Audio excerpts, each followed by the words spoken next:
Lors d'une conversation intime avec une jeune femme du palais, Eisei se confie sur les souffrances de son passé.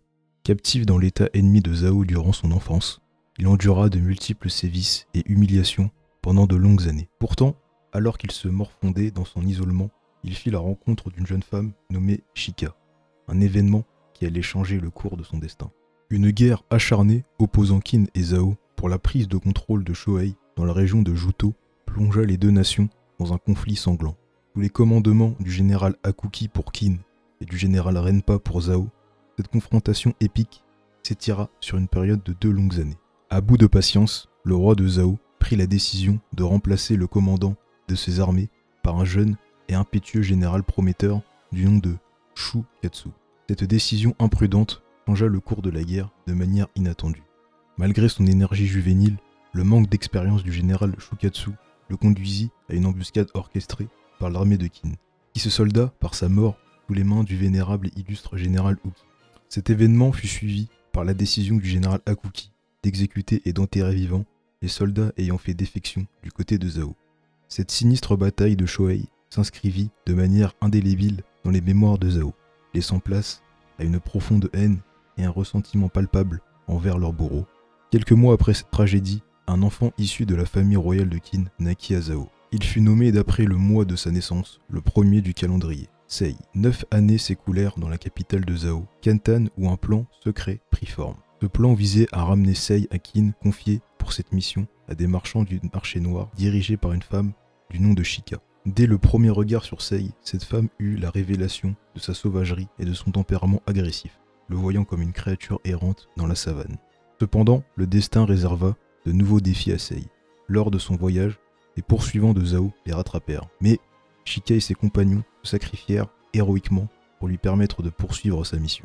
Cet acte de dévouement remplit Sei de tristesse, car il avait enfin trouvé quelqu'un en qui avoir confiance, quelqu'un qui avait su lui redonner espoir. Ainsi, Shobun-kun prit la relève, et à l'âge de 9 ans, Sei arriva enfin à Kanyu, la capitale de Qin, foulant pour la première fois le sol de sa patrie. De retour avec Shin et Karyoten, il se trouve en train de profiter du temps dont il dispose. Alors que Shin se met à la recherche d'une armure à revêtir, il croise le chemin d'un homme qu'il avait rencontré lors de la bataille contre Wei, et apprend par la suite qu'à la suite de ses exploits de guerre, il a été nommé commandant de 100 hommes.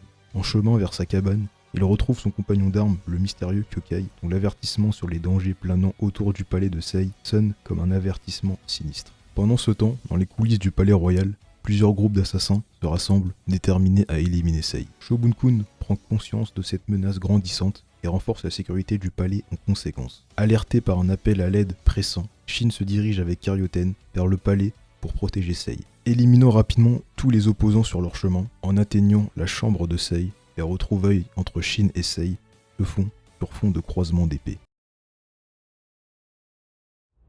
Une fois les retrouvailles entre nos vaillants héros achevées, il était impératif de trouver refuge dans un lieu sûr. Pendant leur trajet, Sei ne put s'empêcher de remarquer les progrès fulgurants réalisés par Shin en l'espace de quelques mois seulement. Toutefois, une question persistait. Pourquoi tant d'assassins avaient-ils été envoyés? L'idée d'une implication étrangère était peu probable, car elle aurait entraîné des complications diplomatiques et politiques considérables. Pour Sei, l'identité du commanditaire ne faisait aucun doute. Il s'agissait du chancelier de droite Ryo, un individu à l'ambition dévorante. Tandis que cette révélation émergeait, Shin et les autres parvinrent à un endroit qui semblait offrir un refuge. Cependant, lorsqu'ils tentèrent d'ouvrir la porte qui devait les conduire à un endroit sécurisé, ils réalisèrent qu'il était mystérieusement verrouillé. Il ne faisait aucun doute que personne à l'intérieur du palais, à l'exception de Ryo, ne connaissait l'existence de cette salle secrète. Sans répit, des assassins pénétrèrent dans la même pièce où se trouvaient nos héros. Le premier d'entre eux à se lancer dans l'assaut était membre du redoutable clan des Brutes Écarlates, le même clan contre lequel Shin avait livré son tout premier combat mortel. Le combat qui s'ensuivit fut éclair.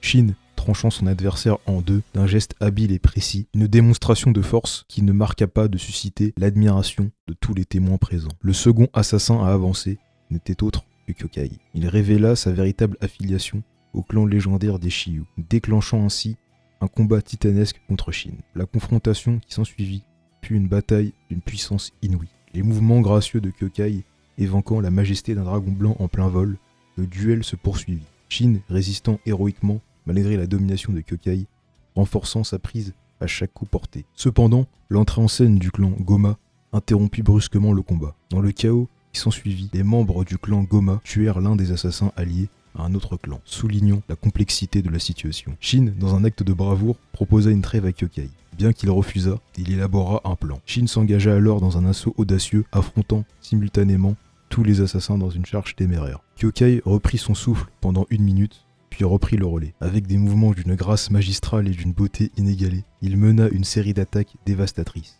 La situation s'inversa et les membres du clan Goma tombèrent un à un. Malheureusement, malgré la technique sublime de Kyokai, la fatigue le terrassa avant qu'il ait pu éliminer tous les assaillants. Heureusement, Shobun-kun fit son entrée et accompagné de nombreux soldats, il acheva le travail en éliminant les assassins restants. Après cet épisode, durant la nuit, Karyoten eut une conversation secrète avec Kyokai. La première vérité qui surgit fut la véritable identité de Kyokai. C'était une femme. Derrière son apparence mystérieuse se cachait une belle jeune femme aux traits délicats, émanant une douceur en décalage avec l'image qu'elle avait projetée. Karyoten souhaitait s'entretenir avec Kyokai car elle aussi était une femme et aspirait à se battre avec la même vaillance qu'elle. Toutefois, le récit de Kyokai sur son passé plongea Karyoten dans la stupeur. En effet, elle provenait d'un clan venant des montagnes, composé de plusieurs tribus vivant dans les hauteurs. Les membres les plus prometteurs de ces tribus subissaient un entraînement impitoyable, chaque tribu espérant former le Shiyu, le champion suprême.